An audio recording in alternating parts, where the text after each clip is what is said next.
ความในตอนที่แล้วยังกล่าวถึงบทความที่ 4เรื่องจากต้นสายถึงปลายทางเป็นการชี้แนวทางการปฏิบัติที่ถูกหรือทางสายกลางโดยแจกแจงตั้งแต่ขั้นเริ่มต้นของการปฏิบัติจนถึงปลายทางได้กล่าวจบในหัวข้อย่อยที่ 4.3 วิมุตติย่อมปรากฏแก่ผู้มีวิปัสสนาปัญญาบริบูรณ์ขอเชิญท่านผู้ฟังติดตามรับฟังเนื้อหาในหัวข้อย่อยต่อไปของหัวข้อที่ 4จากปลายทางถึงต้นทางของการปฏิบัติธรรมและหัวข้อต่อไปของบทความที่ 4ในเสียงหนังสือเรื่องทางเอกโดยพระอาจารย์ปราโมทย์ปาโมทโชได้ณช่วงเวลาต่อจากนี้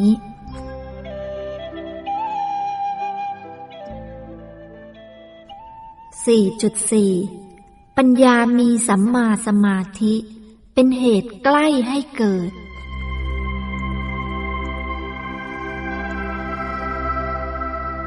ดังที่ได้กล่าวมาแล้วว่าวิปัสสนาปัญญาเกิดจากการเจริญวิปัสสนาหรือการตามรู้รูปนามของตนเองตามความเป็นจริงซึ่งผู้ปฏิบัติจะตามรู้รูปนามของตนเองตามความเป็นจริงได้ถ้าจิตมีสัมมาสมาธิคือมีความตั้งมั่นอยู่กับเนื้อกับตัวหรืออยู่กับกายกับใจแต่ถ้าจิตไม่มีสัมมาสมาธิจิตย่อมหลงไปรู้อารมณ์อันเป็นสมมุติบัญญัติหรือหลงไปรู้อารมณ์ภายนอกทั้งปวงหรือแม้กระทั่งหลงไหลเข้าไปเพ่งจ้องจมแช่อยู่กับอารมณ์รูปนามอันมีลักษณะเป็นการเพ่งอารมณ์หรืออารัมมณูปนิชฌานไม่ใช่การรู้ลักษณะหรือลักขณูปนิชฌานอันเป็นวิธีการเจริญวิปัสสนาผู้ปฏิบัติย่อมไม่สามารถจะตามรู้ลักษณะของกายและใจของตนเองได้จึงไม่มีทางที่จะเกิดวิปัสสนาปัญญาหรือความรู้ถูกเข้าใจถูกว่าตัวเราไม่มีแต่รูปกับนามก่อนที่จะกล่าวถึงสัมมาสมาธิต่อไปนั้นผู้เขียนขอแทรกกล่าวถึงความสัมพันธ์ระหว่างสติสัมมาสมาธิกับการเจริญวิปัสสนาเพื่อให้เกิดวิปัสสนาปัญญาอันเป็นตัวสัมมาทิฏฐิสักเล็กน้อยพระธรรมเหล่านี้มีความเกี่ยวพันกันเกิดขึ้นมาทำงานร่วมกันถ้าเห็นภาพความสัมพันธ์ระหว่างธรรมเหล่านี้ก็จะช่วยให้เข้าใจสภาวะของธรรมเหล่านี้ได้ชัดเจนยิ่งขึ้นคือในหลักคำสอนทางพระอภิธรรมมีอยู่ว่าการเจริญวิปัสสนาต้องรู้อารมณ์ปรมัตถ์ซึ่งเป็นคำสอนที่ถูกต้องแล้วแต่ผู้เขียนมีข้อสังเกตส่วนตัวว่าแม้การเจริญวิปัสสนาจะต้องรู้อารมณ์ปรมัตถ์ก็จริงแต่การรู้อารมณ์ปรมัตถ์ไม่จำเป็นต้องเป็นการเจริญวิปัสสนาเสมอไปต้องมีวิธีรู้อารมณ์ปรมัตถ์ที่ถูกต้องด้วยจึงจะเป็นการเจริญวิปัสสนาที่แท้จริงมิฉะนั้นแล้วอาจจะเป็นเพียงการหลงเพ่งอารมณ์ปรมัตถ์ก็ได้ซึ่งวิธีรู้อารมณ์ปรมัตถ์ที่ถูกต้องจำเป็นต้องมีทั้งสติที่ถูกต้องหรือสัมมาสติสมาธิที่ถูกต้องหรือสัมมาสมาธิและปัญญาที่ถูกต้องหรือสัมมาทิฏฐิกล่าวคือสัมมาสติคือความระลึกชอบต้องเกิดขึ้นเองโดยผู้ปฏิบัติไม่ได้จงใจทำให้เกิดขึ้นด้วยอำนาจของตัณหาและทิฏฐิคำว่าเกิดขึ้นเองนี้ไม่ได้หมายความว่าอยู่ๆสติก็เกิดขึ้นเองได้แต่หมายความว่าสติเกิดขึ้นเพราะมีเหตุให้เกิดขึ้นไม่ใช่เกิดขึ้นตามใจของผู้ปฏิบัติดังที่จะกล่าวต่อไปในข้อ 4.7 สัมมาสมาธิคือความตั้งมั่นของจิตจะต้องเกิดร่วมกับจิตในฝ่ายกุศลเท่านั้นจิตที่มีสัมมาสมาธิจึงต้องมีคุณสมบัติของจิตในฝ่ายกุศลครบถ้วนคือมีความเบาความอ่อนความไม่ถูกนิวรณ์ครอบงำความคล่องแคล่วความซื่อตรงในการรู้อารมณ์เป็นต้นและจิตจะต้องไม่หลงคลาดเคลื่อนไปสู่อารมณ์บัญญัติและไม่ไหลไปจมแช่อยู่กับอารมณ์ทางทวารทั้ง6 ด้วยแรงผลักดันของตัณหาและทิฏฐิสัมมาสมาธินี่แหละจะเป็นเครื่องสร้างความสมดุลทางจิตใจคือเมื่อสติระลึกรู้อารมณ์นั้นสติจะจับเข้ากับอารมณ์ถ้าขาดสัมมาสมาธิจิตจะถลำเข้าไปจมแช่อยู่กับอารมณ์กลายเป็นการเพ่งอารมณ์หรืออารัมมณูปนิชฌานอันเป็นการทำสมถกรรมฐานแต่ถ้ามีสัมมาสมาธิจิตจะสักว่ารู้อารมณ์เหมือนคนที่ดูละครอยู่นอกเวทีโดยไม่กระโจนเข้าไปจับและจมแช่อยู่กับอารมณ์จึงจะเปิดทางให้ปัญญาเข้าใจลักษณะความเป็นจริงของรูปนามหรือทำวิปัสสนาได้ส่วนสัมมาทิฏฐิคือความเห็นชอบอันเป็นเรื่องของปัญญาหรือสัมปชัญญะจะมีลักษณะไม่หลงรู้และเข้าใจสภาวธรรมตรงตามความเป็นจริงตัวอย่างเช่นผู้ปฏิบัติอาจจะเห็นความโกรธเกิดขึ้นในจิตแล้วเพ่งจ้องใส่ความโกรธนั้นทำอย่างนี้ความโกรธอาจจะไม่ดับไปแต่อาจจะตั้งอยู่ต่อหน้าต่อตาดังเดิมหรืออาจจะหดตัวไหลลึกเข้าไปภายในซึ่งผู้ปฏิบัติมักจะหลงตามดูลึกเข้าไปอีกที่เป็นเช่นนี้ก็เพราะผู้ปฏิบัติขาดทั้งสติและสัมมาสมาธิถ้าสติที่แท้จริงเกิดขึ้นกิเลสจะต้องดับทันทีเพราะสติกับกิเลสเกิดร่วมกันไม่ได้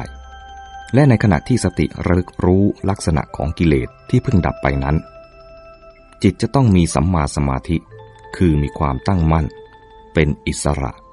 ไม่หลงไปกับความคิดหรืออารมณ์จึงจะเกิดมีปัญญารู้ลักษณะของจิตที่มีโทสะที่เพิ่งดับไปนั้น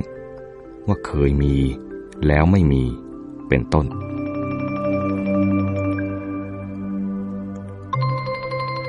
ถ้าเราเข้าใจลักษณะการทำงานร่วมกันของสัมมาสติ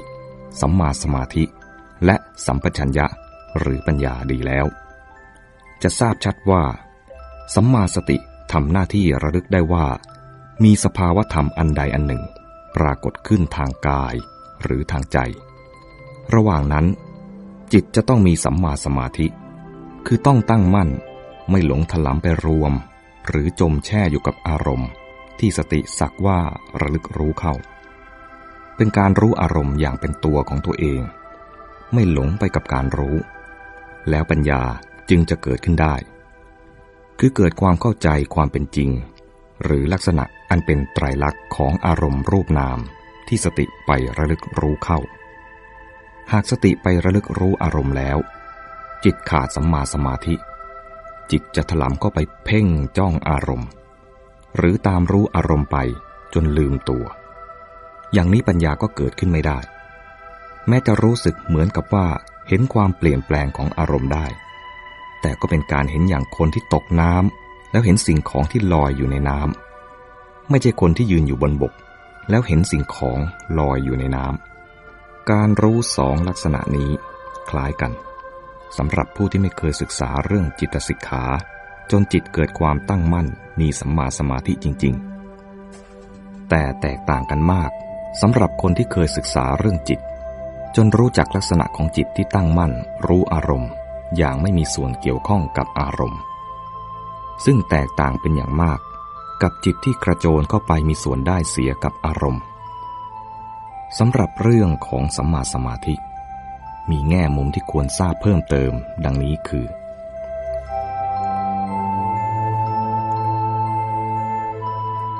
4.4.1 ความหมายของสมาธิก่อนที่จะกล่าวถึงประเภทและการทำงานของสัมมาสมาธิอันเป็นเหตุใกล้ให้เกิดปัญญาพวกเราควรทำความรู้จักกับสิ่งที่เรียกว่าสมาธิเสียก่อนดังนี้องค์ธรรมของสมาธิได้แก่เอกคตาเจตสิกคือความตั้งมั่นอยู่ในอารมณ์อันเดียวเอกคตาเจตสิก 1. มีความไม่ฟุ้งซ่านเป็นลักษณะ 2. มีการรวบรวมสหชาตธรรมเป็นกิจคือสมาธิเป็นที่รวมของสภาวธรรมที่เกิดร่วมกันเช่น เป็นที่รวมองค์ทั้ง7ของมรรคให้ทำกิจร่วมกันในการรู้รูปนามตามความเป็นจริงจนเกิดอริยมรรคขึ้นเป็นต้น 3. มีความสงบหรืออุปสมะเป็นผลและ 4. มีสุขเป็นเหตุใกล้ให้เกิดเอกคตาเจตสิกเป็นเจตสิกหรือเป็นสภาวะธรรมที่ประกอบกับจิตชนิดที่เรียกว่าสัพพจิตตสาธารณเจตสิกซึ่งเป็นเจตสิกชนิดที่เกิดทั่วไปกับจิตทุกดวงจึงเกิดขึ้นได้แม้ในขณะที่จิตเป็นอกุศลดังนั้นพวกเราจึงควรระมัดระวังในเรื่องการทำสมาธิกันให้ดีเพราะไม่จำเป็นว่าถ้าทำสมาธิได้แล้วจะเกิดปัญญาเสมอไปต้องเป็นสัมมาสมาธิเท่านั้นจึงจะเป็นเหตุใกล้ให้เกิดปัญญาส่วนสมาธิประเภทที่เกิดร่วมกับอกุศลเช่นเกิดร่วมกับโมหะคือสมาธิประเภทลืมเนื้อลืมตัวหรือจิตเที่ยวฟุ้งซ่านออกไปรู้อะไรภายนอก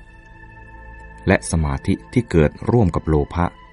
คือสมาธิประเภทเพลิดเพลินยินดีไปกับความสุขความสงบสมาธิเหล่านี้ไม่สามารถสนับสนุนให้เกิดปัญญาได้มีแต่จะกดทวงปิดกั้นการเจริญปัญญาเสียด้วยซ้ำไป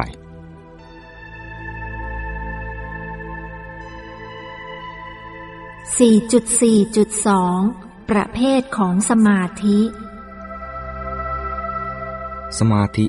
จำแนกได้เป็น2ประเภทใหญ่ๆคือสมาธิธรรมดาโดยทั่วไปหรือมิจฉาสมาธิกับสมาธิในองค์มรรคหรือสัมมาสมาธิ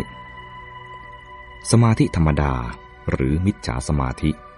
ไม่ใช่สิ่งที่ดีหรือเลวในตัวของมันเองเพราะสมาธิสามารถเกิดขึ้นกับจิตที่เป็นอกุศลก็ได้และเกิดขึ้นกับจิตที่เป็นกุศลแต่ขาดปัญญาก็ได้ความหมายของสมาธิประเภทนี้มีตั้งแต่อย่างกว้างคือ 1. หมายถึงเอกคตาเจตสิกที่ทำให้จิตทุกดวงสามารถรู้อารมณ์ได้เพียงอย่างเดียวคือทำให้จิตจับหรือตั้งมั่นอยู่ในอารมณ์ได้เพียงอย่างเดียวเช่นจิตที่ทำหน้าที่ฟังก็ฟังได้อย่างเดียวคือรู้เสียงได้อย่างเดียวจะคิดไม่ได้เป็นต้นสมาธิในความหมายนี้เกิดร่วมกับจิตได้ทุกดวงทุกประเภทเพื่อนนักปฏิบัติบางท่านจึงมองข้ามความสำคัญของสัมมาสมาธิเพราะไปคิดว่าเอกคตาเจตสิกคือสัมมาสมาธิจึงเห็นว่าแม้ไม่ต้องอบรมสัมมาสมาธิก็มีสัมมาสมาธิอยู่แล้วความจริงถ้าสัมมาสมาธิเกิดได้ง่ายอย่างนี้พระพุทธเจ้าก็คงไม่ต้องทรงสอนเรื่องจิตสิกขาเอาไว้เลยในความเป็นจริงสัมมาสมาธิไม่ได้เป็นเพียงเอกคตาเจตสิกที่เกิดร่วมกับจิตทุกดวงหากแต่มีลักษณะเฉพาะบางประการซึ่งยากมากที่จะเกิดขึ้นได้และ 2. ความหมายของสมาธิในอีกลักษณะหนึ่งก็คือการที่จิตตั้งมั่นจดจ่ออยู่กับการงานอันใดอันหนึ่งเช่นตั้งมั่นในการอ่านหนังสือทำให้อ่านได้รู้เรื่องเป็นอย่างดีและตั้งมั่นในการขับรถทำให้ขับได้ดีเป็นต้นสมาธิในลักษณะนี้แหละที่ทำให้พวกเรามักพูดกันว่าวันนี้จิตมีสมาธิวันนี้จิตไม่มีสมาธิหรือพูดว่าเด็กคนนี้มีสมาธิสั้นส่วนเด็กอีกคนหนึ่งมีสมาธิดีเป็นต้นสมาธิในความหมายนี้จึงไม่ได้เกิดขึ้นตลอดเวลากับจิตทุกดวงแต่เป็นสิ่งที่ต้องฝึกต้องพัฒนาให้มีขึ้นอย่างไรก็ตามสมาธิอย่างนี้ก็ยังไม่ใช่สัมมาสมาธิอีกเช่นกันแต่เป็นสมาธิอย่างโลกธรรมดาและเอาไว้ใช้ประโยชน์เพื่อการอยู่กับโลกเท่านั้นเอง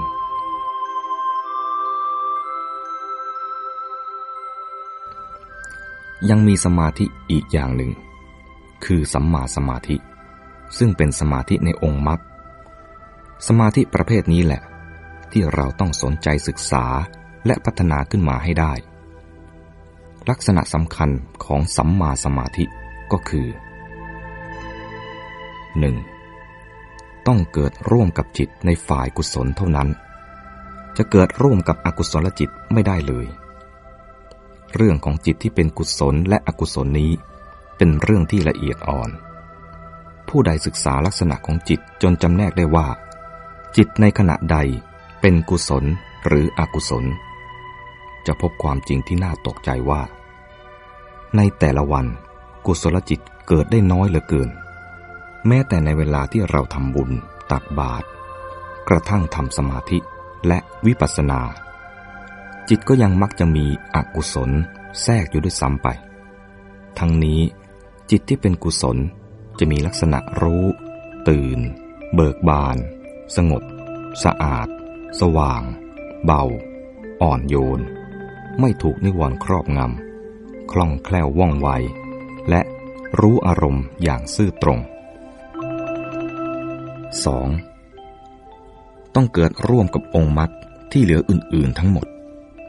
จะเกิดโดดๆไม่ได้เช่นถ้าขาดสติก็มีสัมมาสมาธิไม่ได้หรือถ้าขาดสัมปชัญญะหรือสัมมาทิฏฐิก็มีสัมมาสมาธิไม่ได้เป็นต้นในขณะที่สมาธิโดยทั่วไปไม่ต้องเกิดร่วมกับองค์มรรคอื่นๆเช่นคนที่จดจ่อจะจ้องยิงคนอื่นให้ตายเขาจะมีสมาธิในการยิงแต่ไม่มีสติปัญญารู้ทันจิตที่เป็นอกุศลของตนเป็นต้น 3. ต้องเป็นความตั้งมั่นของจิตในระหว่างที่รู้อารมณ์ปรมัตถ์เท่านั้นโดยเฉพาะอย่างยิ่งคืออารมณ์รูปนามจะไปตั้งมั่นในการรู้อารมณ์บัญญัติไม่ได้กล่าวอีกในหนึ่งจิตจะต้องไม่ฟุ้งซ่านคลาดจากอารมณ์รูปนามไปหลงอารมณ์บัญญัติและ 4. ความตั้งมั่นนั้นเป็นความตั้งมั่นอย่างเป็นตัวของตัวเอง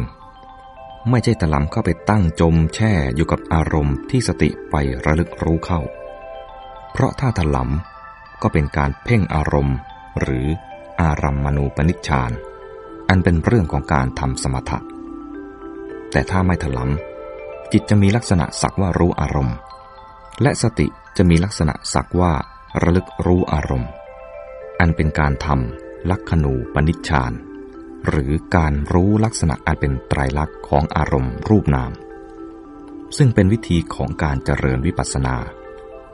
จิตจะมีสภาพเปรียบเหมือนคนที่ยืนดูละครอยู่นอกเวทีละครหรือเหมือนคนที่ยืนอยู่ขอบบ่อแล้วมองดูสิ่งของก้นบ่อ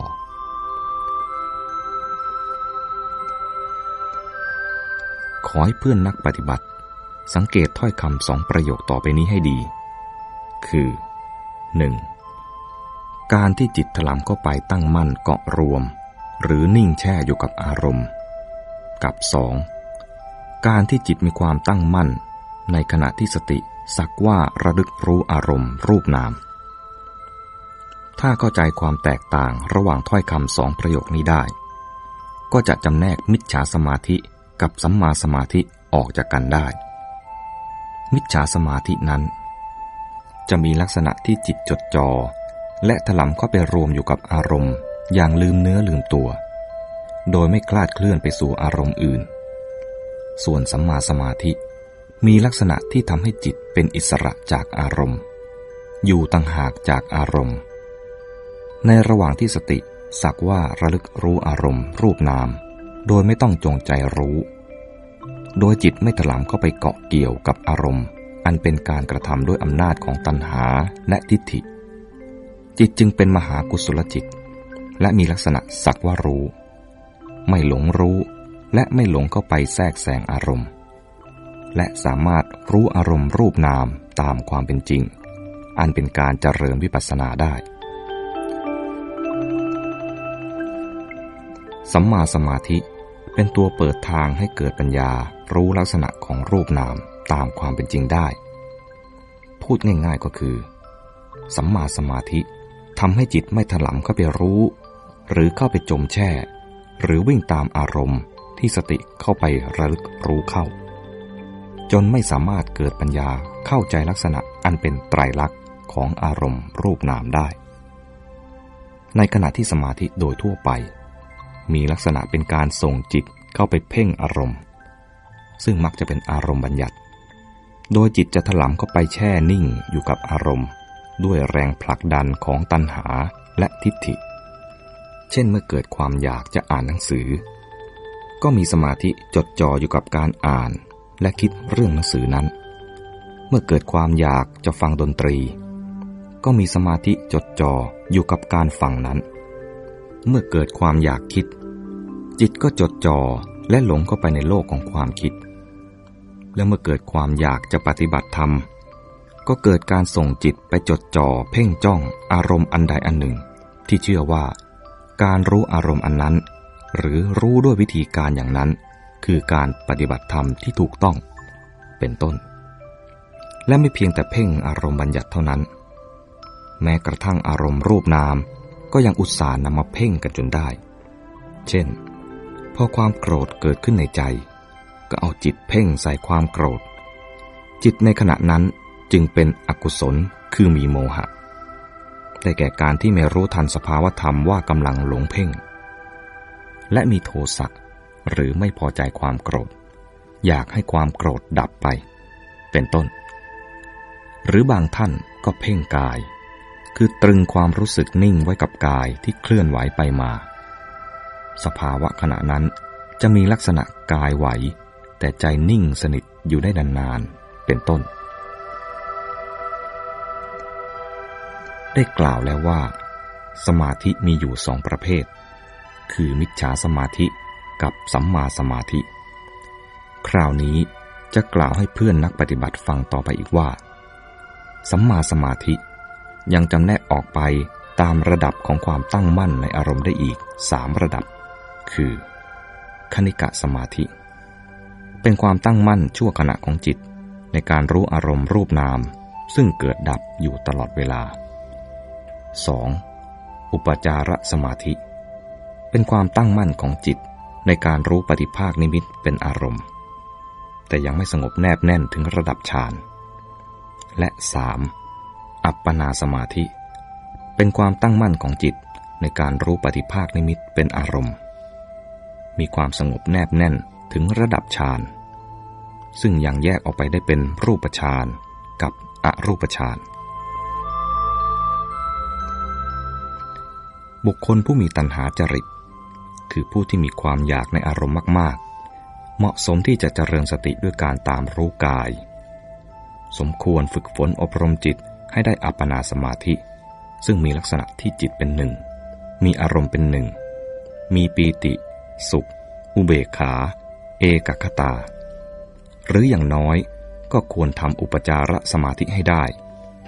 เมื่อจิตถอดถอนออกจากสมาธิจิตจะเกิดมีธรรมชาติอันหนึ่งเป็นธรรมชาติรู้ที่ตั้งมั่นเด่นดวงแยกออกจากอารมณ์นักปฏิบัติบางท่านนิยมเรียกว่าจิตผู้รู้จากนั้นจึงตามรู้ลักษณะของรูปกายโดยมีจิตผู้รู้ย่อมจะเห็นในทันทีว่ากายเป็นรูปไม่ใช่สัตว์บุคคลตัวตนเราเขาแต่ถ้าไม่อบรมจิตจนเกิดจิตผู้รู้เมื่อสติระลึกรู้กายก็มักจะกลายเป็นการเพ่งกายเช่นเพ่งลมหายใจเพ่งมือเพ่งเท้าเพ่งท้องเพ่งกายทั้งกายที่กำลังยืนเดินนั่งนอนเป็นต้นในคัมภีร์อัตถกถาท่านจึงสอนว่ากายานุปัสสนาสติปัฏฐานเหมาะกับสมถญาณิกคือผู้ที่ทำฌานเสียก่อนแล้วค่อยเจริญวิปัสสนาคือมีสติระลึกรู้รูปในภายหลังจึงจะเห็นลักษณะของรูปได้ชัดเจนส่วนบุคคลผู้มีทิฏฐิจริตคือผู้คิดมากเหมาะสมที่จะเจริญสติด้วยการตามรู้จิตโดยให้หัดสังเกตความรู้สึกและอาการของจิตอยู่เนืองๆต่อมาเมื่อความรู้สึกหรืออาการของจิตอย่างใดที่จิตจดจำได้แม่นยำแล้วเกิดขึ้นสติจะเกิดขึ้นเองเมื่อสติเกิดขึ้นแล้วจิตจะตั้งมั่นมีคณิกะสมาธิขึ้นเองชั่วขณะเพียงเท่านี้ก็จะเห็นลักษณะของจิตที่เพิ่งดับไปเป็นการเจริญวิปัสสนาได้แล้วโดยไม่จำเป็นต้องทำฌานก่อน ในคัมภีร์อัตถกถาท่านจึงสอนว่าจิตตานุปัสสนาสติปัฏฐานเหมาะสมกับวิปัสสนาญาณิกคือผู้ที่เจริญปัญญาไปก่อนแล้วจิตก็เกิดสมาธิแนบแน่นทีหลังกระทั่งอัปปนาสมาธิก็เกิดขึ้นได้เองพร้อมๆกับอริยมรรค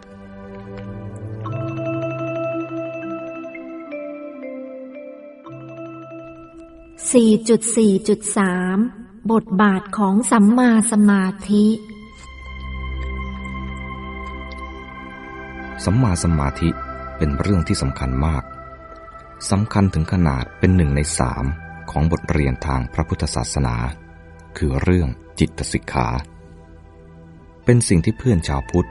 จำเป็นต้องศึกษาให้ท่องแท้อีกบทเรียนหนึ่งทีเดียว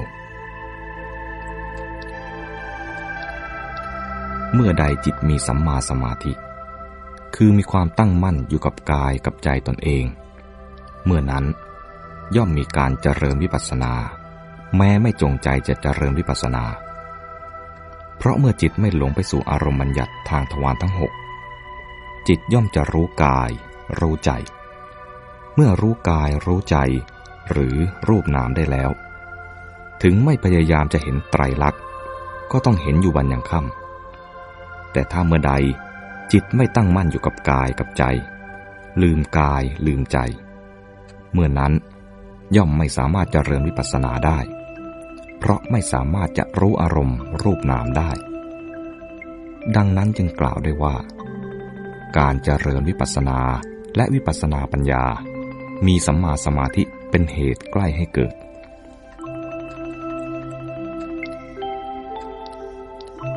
ถ้าจะกล่าวอีกในหนึ่งซึ่งซับซ้อนยิ่งขึ้นก็กล่าวได้ว่าการเจริญวิปัสสนาเป็นการเจริญมัคคะปฏิปทาหรือปุพพากมรรค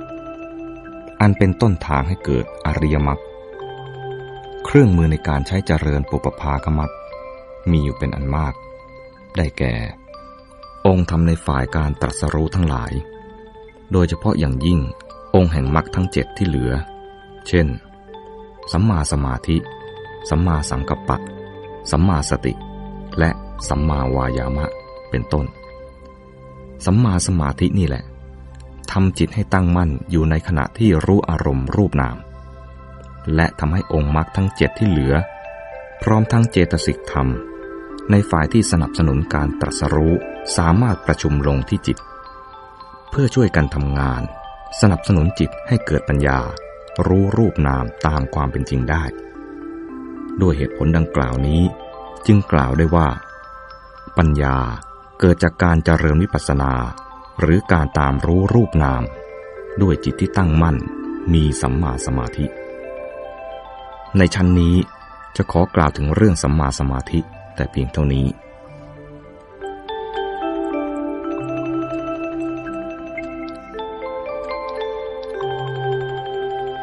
4.5 สัมมาสมาธิมีความสุขอันเนื่องมาจากความมีสติเป็นเหตุใกล้ให้เกิดเมื่อเราทราบกันแล้วว่าสัมมาสมาธิเป็นเหตุใกล้ให้เกิดปัญญาคราวนี้ก็มาถึงปัญหาที่ว่าก็แล้วสัมมาสมาธิเกิดขึ้นได้อย่างไรแต่ก่อนที่จะกล่าวถึงเหตุให้เกิดสัมมาสมาธิเรามากล่าวถึงเหตุให้เกิดสมาธิโดยทั่วไปกันเสียก่อน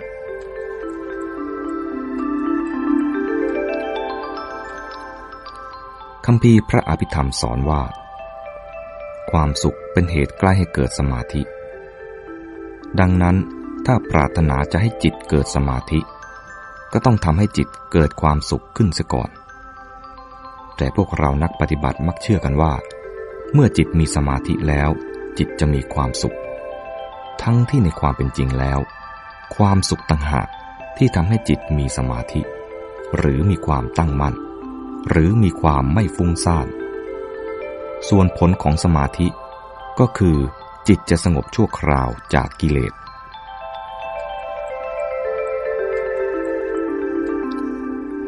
หลวงพ่อพุทธานิโยแห่งวัดป่าสารวันจังหวัดนครราชสีมาท่านเคยกล่าวสอนอยู่เนืองๆว่าสมาธิเกิดเมื่อหมดความตั้งใจ ส่วนวิปัสสนาเกิดขึ้นเมื่อหมดความคิดท่านหมายความว่าถ้าต้องการจะทำสมาธิก็ให้มีสติระลึกรู้อารมณ์กรรมฐานอันใดอันหนึ่งไปอย่างสบายๆอย่าอยากให้สงบและอย่าพยายามกดข่มบังคับจิตให้สงบเพราะยิ่งกดข่มบังคับจิตจะยิ่งเป็นทุกข์และไม่สงบคำสอนของท่านสอดคล้องกับคำสอนในตำราพระอภิธรรมนั่นเองดังนั้นถ้าต้องการให้จิตเกิดสมาธิก็ต้องทำจิตใจให้มีความสุขเสียก่อนซึ่งอาจจะทำได้ด้วยการระลึกถึงคุณพระพุทธเจ้าหรือระลึกถึงลมหายใจอย่างสบายๆและผ่อนคลายไม่นานจิตก็สงบส่วนสัมมาสมาธินั้นก็เกิดจากความสุขเช่นกันซึ่งผู้เขียนขอจำแนกการอธิบายออกเป็นสองส่วนดังนี้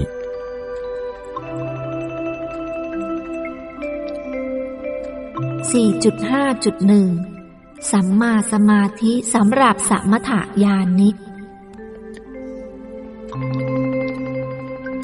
ผู้เป็นสมถญาณิก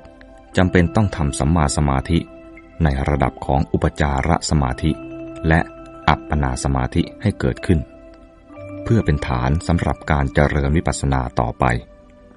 และการที่จิตจะเกิดอุปจารสมาธิและอัปปนาสมาธิได้นั้นก่อนอื่น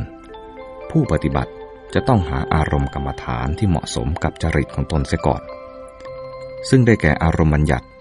ที่เมื่อมีสติไประลึกรู้อารมณ์อันนั้นแล้ว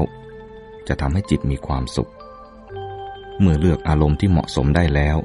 จึงทำสมถกรรมฐานด้วยการมีสติระลึกรู้อารมณ์นั้นเพียงอารมณ์เดียวอย่างต่อเนื่องให้ระลึกไปอย่างสบายๆโดยไม่ต้องสนใจว่าจิตจะสงบหรือไม่ถ้ารู้อารมณ์ที่เหมาะสมด้วยวิธีการที่ถูกต้องแล้วโอกาสที่จิตจะเกิดความสงบในระดับของอุปจารสมาธิและอัปปนาสมาธิก็มีทางที่จะเป็นไปได้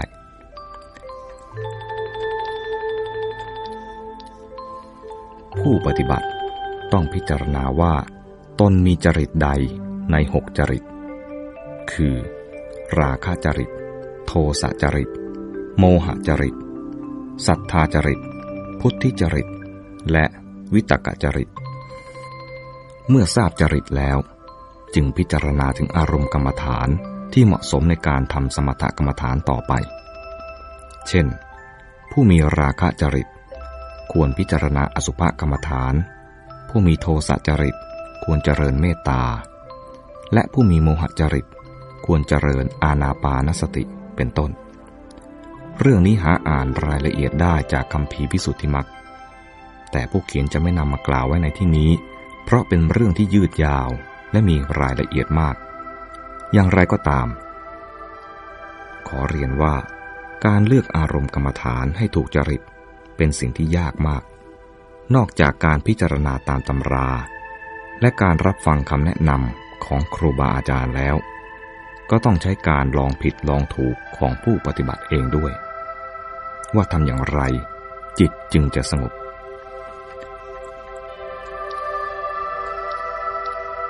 เคยมีตัวอย่างเกี่ยวกับความยากในการกำหนดอารมณ์ของสมถกรรมฐานมาแล้วในครั้งพุทธกาลเช่นมีช่างทองคนหนึ่งมาบวชในสำนักของท่านพระสารีบุตรท่านพระสารีบุตรพิจารณาว่า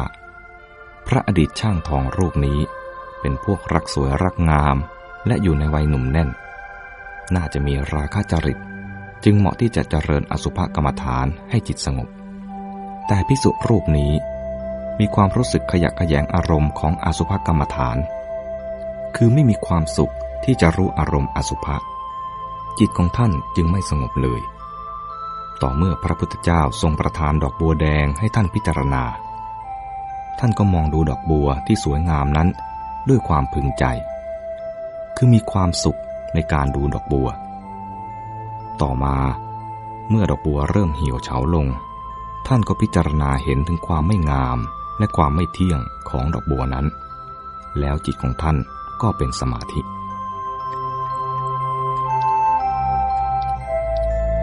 ยังมีท่านพระจุลบัณฑกะ ผู้ไม่มีความสุขกับคำบริกรรมยาวๆที่พระมหาบัณฑกะผู้เป็นพี่ชายแต่งให้ท่านบริกรรมเพราะท่านมีความจำไม่ดีต้องใช้ความพยายามจำอย่างมากจิตของท่านจึงเครียดและไม่สงบเลยต่อเมื่อพระพุทธเจ้าประทานผ้าขาวให้ท่านลูบท่านก็ไม่ลำบากในการบริกรรมแล้วจิตของท่านก็เป็นสมาธิได้ในยุคสมัยของพวกเรานี้หลวงปู่ขาวอนาลโยวัดถ้ำกลองเพนในสมัยที่ท่านติดตามพระอาจารย์มั่นภูริทัตโตไปปฏิบัติธรรมทางภาคเหนือท่านไม่สามารถบังคับจิตให้สงบได้จึงยิ่งโกรธตนเองเพราะความเป็นคนเจ้าโทสะหลวงปู่มั่นได้แนะนำให้ท่านทำกรรมฐานที่อ่อนโยนคือการเจริญเมตตาแล้วจิตของท่านก็เป็นสมาธิได้และหลวงพ่อคืนประสันโนแห่งวัดหน้าเรือนจำจังหวัดสุรินทร์ไม่สามารถทำจิตให้สงบได้ด้วยการพิจารณาเผาทำลายร่างกายจนกระทั่งหันมาพิจารณาผมเส้นเดียวตามคำแนะนำของหลวงปู่ดูลอตุโลจิตจึงสงบเป็นสมาธิได้เป็นต้น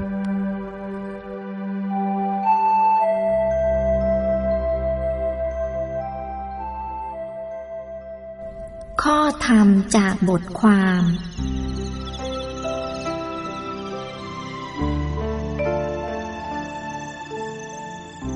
ไม่มีวิธีทำกรรมฐานอย่างใดที่จัดว่าดีที่สุดมีแต่วิธีที่เหมาะสมกับแต่ละบุคคลตามจริตนิสัยและวาสนาบารมี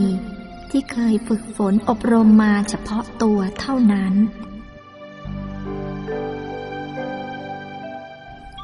ขอเชิญท่านผู้ฟังติดตามรับฟังรายการเสียงหนังสือเรื่องทางเอกโดยพระอาจารย์ปราโมทย์ ปาโมทย์โชซึ่งจะนำเสนอบทความตอนต่อไปในทุกวันจันทร์ถึงศุกร์เวลา 16:30 นาทีโดยประมาณทางสถานีวิทยุสังฆทานธรรมสำหรับวันนี้สวัสดีค่ะ